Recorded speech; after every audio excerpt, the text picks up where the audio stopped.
Yeah, so my interests sort of divide into two areas. An interest in something called string theory. I won't assume everyone knows what string theory is. I will assume that everyone knows what gravity is. And the most modern understanding of gravity, the best understanding we currently have, is the understanding that Einstein gave us with the general theory of relativity, abbreviated GR. Okay, and you know, that has produced some amazing developments in the last 5 years, right? We've discovered, we've observed gravitational waves. We've observed the shadow of a black hole through the Event Horizon Telescope. We've had very active participation by people at UMass Dartmouth or from UMass Dartmouth on these areas. So that's gravity. It's really stellar stuff. The other kind of pillar of our modern understanding of physics, and I think Grant mentioned some, his work obviously rests on some of this stuff too, is quantum theory, which you can kind of think of as governing our understanding of the microscopic world. As far as we know, there is no place where quantum theory ceases to apply.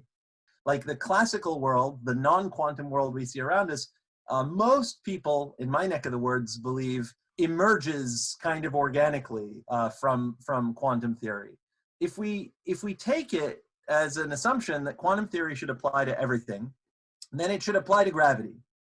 But famously, gravity and quantum theory do not play well together. It has something to do with the fact that GR allows for black holes to exist, which are regions of infinite density in space-time, or rather ends of space-time.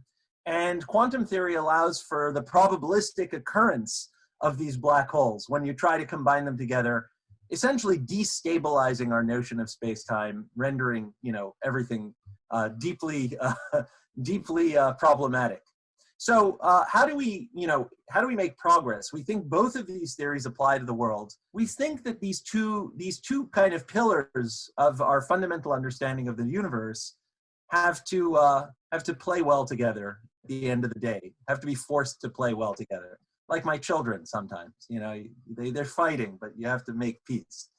And there are several approaches, but the one that I guess is most developed, it had a lot of people working on it for a lot of decades, is an approach called string theory. There's a very simple sounding idea at the heart of string theory, that instead of treating elementary particles as points, we model them as little lines and loops that carry energy, that can vibrate, roughly because you kind of smooth out space-time by spreading the energy out a little bit.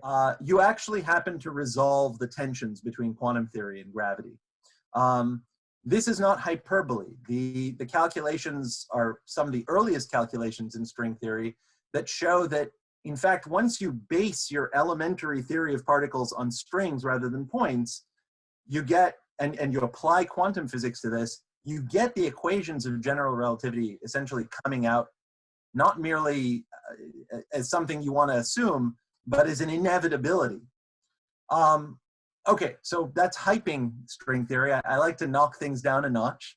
Unfortunately, the structure of relativity and various other forces that are familiar are most simply, it's easiest to make them consistent when the universe turns out to be 10-dimensional in 9 dimensions of space, 1 dimension of time. Despite the difficulties with trying to make connections back to our ordinary reality, it's still one of the most promising directions if you want to work on what is a very, very difficult problem.